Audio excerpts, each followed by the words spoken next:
도움이 되는 정보 트렌드 라디오입니다. 이번에는 어르신에게 도움이 되는 정보인데요. 바로 교통비, 스마트폰 지원 내용입니다. 새로운 정책과 더불어 기존에 만 65세 이상이면 받는 정책 및 혜택 60가지도 따로 말씀드리도록 하겠습니다. 먼저 스마트폰 지원 사업입니다. 서울시에서는 만 65세 서울시민 어르신이면 누구나 스마트폰을 지원을 합니다. 자세한 내용을 살펴보면 서울시에서는 만 65세 이상 어르신이면 누구나 월 1만 원대의 요금으로 스마트폰을 지원한다고 합니다. 통신비를 포함한 금액이기 때문에 스마트폰 구매 비용 플러스 통신비 요금이라고 생각하시면 되고요. 보급되는 휴대폰은 삼성의 갤럭시 A12 휴대폰이라고 합니다. 휴대폰의 디자인과 휴대폰 성능 및 스펙은 현재 화면을 참고해 주시고요. 요금은 월 19,526원에 무제한 요금으로 이용이 가능하시다고 합니다. 음성 문자 무제한이고 데이터는 기본 데이터 사용 후 제한된 속도로 무제한으로 데이터 사용이 가능한 요금제라고 합니다. 영상통화는 30분이 가능하고요. 신청은 서울시에 있는 삼성 디지털 플라자 아무데나 가시면 된다고 합니다. 따라서 가까운 삼성 디지털 플라자를 검색하시거나 문의하셔서 가시면 되십니다. 모르시겠으면 해당 화면, 지금 보이시는 화면을 참고해 주시고요. 그래서 혹시 휴대폰을 바꿀 때가 되셨거나 삼성 디지털 플라자가 가까운 서울시민 만 65세 어르신이면 이 제도를 활용하여 저렴하게 휴대폰을 이용해 보시길 바라겠습니다. 두 번째는 교통비 지원입니다. 저번에도 말씀드렸지만 점차 이 교통비 지원이 확대가 되고 있습니다. 따라서 현재 어르신분들에게 무료로 시내버스를 이용하게 하고 있거나 교통비를 지원하는 곳들을 말씀드릴 텐데요. 충청남도는 현재 만 75세 이상에게 시내버스를 무료로 이용하게끔 지원을 하고 있습니다. 면이나 동사무소에 가셔가지고 더 행복한 충남교통카드를 발급받아 사용하실 수가 있습니다. 그래서 모르고 계셨던 어르신이라면은 이 교통카드를 발급받으셔서 무료로 꼭 이용해 보시길 바라겠고요. 강원도 춘천시는 버스 공용제가 논의 중인데 이때 만 65세 이상 무상버스 제도도 건의가 되고 있는 것으로 파악이 됩니다. 그리고 경기 광명시는 올해 하반기부터 만 65세 이상 무상 교통 서비스를 시행할 계획이라고 합니다. 지원 방식은 만 65세 이상 대상자가 광명형 교통카드를 발급받아 버스를 이용하면 광명시에서 이용한 금액만큼만 지원해준다고 하고요. 분기별 최대 4만원씩 연간 16만원을 지원한다고 합니다. 하반기에 시행할 예정이니 조금만 기다려 주시고요. 그리고 경기도 화성시 또한 무상교통을 7월 1일에 시작을 했습니다. 만 65세 이상이면 신청이 가능하고요. NH농협은행에서 G패스 카드를 발급하시고 온라인에서 화성시 무상교통이라고 검색하셔서 신청하시거나 동사무소 주민센터 가셔서 신청하시면 됩니다. 일반 시내 마을버스만 이용이 가능하시고요. 사용한 교통비를 나중에 계좌로 입금해주는 방식이라고 합니다. 경기도 안산시 또한 만 65세 이상 어르신 중 기초연금을 수령하는 분들에게 교통비 지원을 합니다. 농협에 가셔서 GPS라는 카드를 받으신 후 동사무소나 주민센터에 가셔서 등록하셔서 이용하시면 된다고 합니다. 먼저 사용하시고 나중에 사용한 금액을 돌려주는 방식으로 진행된다고 하니 참고해 주시고요. 다음은 만 65세 60가지 혜택인데요. 기존에 말이 빠르다고 하셔서 조금 더 느리게 이야기를 해보았습니다. 필요하신 거 메모하셨다가 꼭 이용해 보시길 바라겠습니다. 첫 번째, 만 65세가 되면 고혈압 당뇨병에 매월 최대 4,000원씩 지급하는 고혈압 당뇨병 등록관리 서비스를 이용할 수가 있습니다. 보건소에서 지정한 병원을 이용할 시에 약제비 진료비에 본인 부담금을 매달 지원을 받을 수가 있다고 하고요. 전국에서 가능한 것은 아니고 현재 화면에 보이시는 지역에서만 가능합니다. 2011년에는 서비스 지역이 확대될 수가 있다고 하니 관련 내용이 정리가 되면 영상 업로드하도록 하겠습니다. 두 번째는 2011년 국민취업지원제도가 있습니다. 말 그대로 취업지원제도라고 보시면 되고요. 중위소득 100% 이하 만 69세까지 지원을 받을 수가 있고 소득 요건에 따라서 최대 450만원까지 지원을 받을 수가 있다고 합니다. 세 번째는 생애 경력 서비스가 있습니다. 중장년 일자리 워크넷에서 진행을 하며 100세 시대 삶과 일, 여가 사이에서 우리가 어떻게 살아갈 것인가 설계를 도와주는 프로그램이고요. 만 60대 이상 프로그램이 따로 있습니다. 네 번째는 시급을 무려 4만원을 받는 아름다운 이야기 할머니 정책이 있습니다. 유치원 어린이집으로 파견되어 구연동화를 읽어주는 일을 하고 시급 4만원을 받을 수가 있다고 하고요. 만 65세 이상만을 위한 정책은 아니지만 만 56세부터 만 74세까지의 여성이 지원이 가능하며 선발이 되면은 만 80세까지 활동이 가능하다고 합니다. 매년 1월부터 신청을 받는다고 하고요. 지금까지는 반기별로 신청을 받아서 12월에서 1월, 6월에서 7월 정도 신청을 받았었는데요. 2021년에는 1월에 일단은 신청을 받는다고 합니다. 다섯 번째는 자신의 경력을 살려 일자리를 얻을 수 있는 신중년 경력 일자리에 참여가 가능합니다. 만 70세 미만까지 참여가 가능하고요. 예를 들어 지자체가 신중년 경력형 일자리로 미술 관련 강사를 구하게 되면 그 분야의 경력이 있는 분들이 지원하면 되는 구조입니다. 여섯 번째 또한 신중년 사회공헌 사업이 있습니다. 중년 관련 일자리지만 만 70세까지 참여가 가능하고요.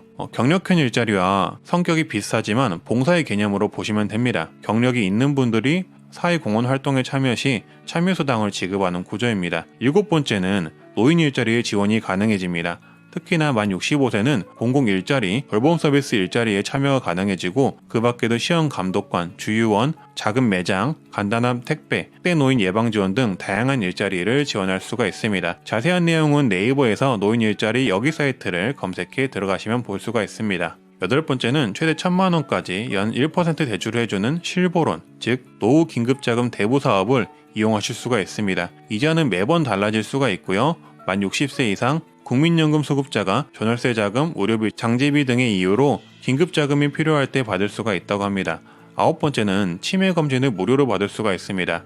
만 60세 이상 중위소득 120% 이하이면 치매 선별 진단검사를 무료로 실시하고 추가 정밀진단이 필요한 어르신의 경우 검사비 일부를 지원을 해주는 제도입니다. 신청은 보건소 치매안심센터에 신청을 하시면 되고요. 열 번째는 매월 3만원씩 치매치료비를 지원을 합니다. 치매치료제를 복용 중인 어르신을 대상으로 중위소득 120% 이하이면 약제비와 진료비에 본인 부담금을 월 최대 3만원까지 지원을 한다고 합니다. 11번째는 치매에 걸렸을 때 치매 노인을 도와주는 후견인 사업을 실시를 합니다. 독거 치매 노인일 경우 복지, 행정, 진료, 금융, 물건 구입 등 일상생활에 필요한 의사결정 지원을 돕는 후견인을 지정해준다고 합니다. 그리고 12번째는 안질환 예방검진을 지원합니다. 만 60세 이상 저소득층을 대상으로 안악검사를 실시해준다고 하고요. 13번째는 안과 수술비도 지원을 해줍니다. 기초수급 차상위 한부모 가족 가정이시면 백내장, 망막질환, 녹내장, 눈물샘 등의 수술비를 지원해준다고 합니다. 그리고 배움나라 사이트 강의를 무료로 들을 수 있다고 하는데요. 네이버에 배움나라라고 검색해보시면 되고요. 엑셀, 한글, 파워포인트, 유튜브, 블로그, 컴퓨터 사용법, 포토샵, 그리고 컴퓨터 자격증 강의를 무료로 들을 수가 있습니다. 그리고 15번째, 146만원 상당의 안마비를 지원을 받을 수가 있습니다. 안마 비용이 보통 4만원이면은 36,000원을 국가에서 지원을 받아 4,000원에 이용할 수 있는 제도고요. 매월 1월 주민센터에서 신청이 가능합니다. 중위소득 140% 이하, 당뇨, 근육통, 신경통 등 노인성 질환을 가지신 분들만 신청이 가능하신데요. 전국에서 시행하는 제도는 아니라서 본인이 사시는 지역이 이 제도를 시행하고 있는지 먼저 확인하시고 신청하시면 됩니다. 16번째는 노인 맞춤형 운동 서비스 신청이 가능합니다. 대상은 중위소득 140% 이하, 만 65세 이상 노인으로 건강 상태를 점검해주고 노인의 상태에 맞춰 운동을 도와준다고 합니다. 이 제도 또한 본인 주민센터에서 시행을 하는지 확인은 필수라고 하고요. 17번째는 노인 돌봄 여행 서비스가 있습니다. 간호사, 사회복지사, 요양사가 동반하여 여행을 같이 가는 프로그램이라고 하고요. 잠깐 구독과 좋아요, 공유 한 번씩만 부탁드리도록 하겠습니다. 그리고 18번째는 인공관절 수술을 지원을 합니다. 나이가 드시면 무릎이 다들 아프시잖아요. 그래서 만 60세 이상, 기초생활 수급자, 차상위 계층, 한부모 가족 중 무릎 인공관절 수술이 필요한 어르신들을 대상으로 검사비, 진료비 및 수술비, 본인 부담금을 지원을 한다고 합니다. 무릎 한쪽당 120만원까지 지원을 해준다고 하고요. 19번째는 노인 복지주택 신청이 가능해집니다. 그리고 20번째는 공공실보주택 또한 신청이 가능해집니다. 공공실보주택은 임대료 자체가 저렴하고 영구임대 수준이라고 하고요. 물리치료실, 건강케어, 노인정 등 노인을 위한 시설들이 마련된 곳으로 집 자체를 노인을 위한 설계로 만들어진 주택이라고 합니다. 네, 이제 20번째 혜택인데 갈 길이 정말 머네요. 제가 부모님께서 만 65세 이상이셔서 정말 진짜 정책이나 혜택들을 구석구석 찾아봤는데요. 이렇게 찾아보니까 만 65세 혜택이 정말 많더라고요. 네, 그리고 21번째, 만 60세 이상이시면 슬아의 자녀가 주택 청약을 신청하더라도 일반 청약인 경우에는 무주택자로 분류가 된다고 하고요. 그리고 무공 훈장을 받으신 분들이라면 만 60세 이상이 되면 매월 무공 영예수당을 지급한다고 합니다. 그리고 만 65세가 되면 다들 아시다시피 기초노령연금을 받을 수가 있습니다. 월 최대 30만원까지 받을 수가 있으며 2021년부터는 하위 70% 이하까지 30만 원 전액을 받을 수 있다고 하네요. 그리고 24번째, 독감 예방접종을 연 1회 무료로 받을 수가 있고요. 또한 행복주택 입주 시 고령자 계층 전용으로 지원도 가능해진다고 합니다. 그리고 병원 외래 진료비를 최대 90%까지 감면을 받을 수 있다고 하고요. 통신비 요금을 50% 할인, 최대 11,000원까지 할인을 받을 수 있다고 합니다. 그리고 해외에서 휴대폰 로밍을 할 때 로밍 할인을 받을 수가 있고요. 틀니 임플란트 70% 할인을 2개까지 받을 수가 있습니다. 그리고 KTX 및 기차 할인을 30%를 받을 수가 있고, 또한 대도시 지하철을 무료로 이용이 가능하다고 합니다. 그리고 날아다니는 항공, 국내선 항공의 경우 10% 할인이 되고요. 날아다니고 육지로 다니는 것 할인이 됐으니까 100길도 할인이 됩니다. 국내 여객선 10% 할인이 되고요. 또한 고궁농원 등 국립박물관, 미술관 무료 할인이 된다고 합니다. 경주 같은 관광도시 가면은 가는 곳마다 입장료인데 저는 다 돈을 냈거든요. 근데 만 65세 이상이시면은 대부분 무료로 다닐 수 있겠더라고요. 그리고 35번째는 국공립 국악원 50% 할인, 그리고 정부 지자체 공연장 50% 할인이 가능하고요. 그리고 공공기관 건설 시 주택을 우선 공급해준다고 하고요. 그리고 38번째는 공공임대주택 신청 시 우선 공급 대상이 된다고 합니다. 이렇게나 말했는데 아직 20가지가 남았네요. 네, 그리고 상속세 공제를 해주고요. 경로 5대 공제를 해줍니다. 또한 경로 5대자 의료비 추가 공제를 해주고요. 주택 양도와 관련된 양도소득 공제를 받을 수 있게 됩니다. 그리고 저축을 하면 이자가 나오잖아요. 그때 이자세금 면제가 가능한 생계형 저축 비과세 상품에 가입이 가능해지고요. 그리고 만 65세가 되면은 생활이 힘든 노인의 생활을 전반적으로 도와주는 노인 돌봄 서비스를 받을 수 있다고 합니다. 또한 노인 장기 요양보험 대상으로 분류가 돼서 치매나 중증 질병, 장애를 겪게 되는 경우 도움을 받을 수가 있는데요. 재가급여, 가족요양 등 다양한 서비스를 받을 수가 있습니다. 그리고 대형 영화관에 같은 경우 경로 5대 할인을 받을 수도 있고요. 또한 독거노인 가정에 응급 알람 버튼을 설치해주는 독거노인 응급 알람 서비스를 받을 수도 있습니다. 그리고 한국주택금융공사에서 운영하는 은퇴금융 아카데미에 참여도 가능. 여기서는 재무설계, 지출관리, 세금관리 등 금융강의를 들을 수 있다고 합니다. 그리고 문화예술 지원도 받을 수 있게 되는데요. 취미활동을 지원하고 문화 관련 동아리 활동을 지원하는 어르신 문화예술 지원 사업에 참여가 가능해진다고 합니다. 그리고 일상생활이 어려운 노인이시면 가사활동, 주간보호 서비스를 받을 수 있게 되는데요. 골절, 중증 질환으로 중위소득 160% 이하이신 분들이 신청이 가능하고요. 취사, 물품 구매, 청소, 세탁, 식사, 외출 등을 도와준다고 합니다. 비용은 약 80에서 90%를 국가에서 지원을 해주고요. 그리고 51번째는 농촌이나 어촌에 거주하면서 생활이 어려운 경우 인력 지원도 받을 수가 있다고 합니다. 그리고 등산을 가시거나 관광지를 가실 때 케이블카 타시잖아요. 이 케이블카 또한 할인을 받을 수 있게 된다고 하고요. 그리고 각 지자체마다 공공살림 가꾸기라는 일자리를 모집을 하는데 만 55세 이상이시면은 우대가 된다고 하니까 이것도 지원을 한번 해보시면 좋을 듯 싶고요. 임금은 하루에 7에서 8만원 정도 받는다고 합니다. 그리고 각 통신사 시니어 요금제가 가입이 가능해지고요. 그리고 55번째는 만 60세 이상이시면은 한국노인인력개발원에서 진행하는 시니어 인턴십에 참여해 일자리를 구해볼 수도 있게 됩니다. 그리고 56번째는 폐렴구균 예방접종을 1회에 하나요 보건소에서 무료로 받을 수 있게 됩니다. 그리고 주택연금도 가능한데요. 보유주택의 9억 원 이하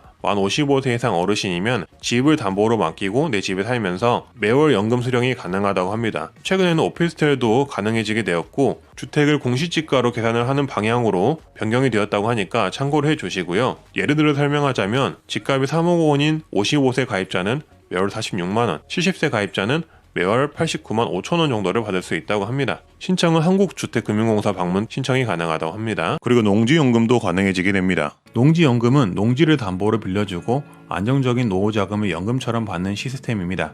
이미 아실 분들은 아실 거예요.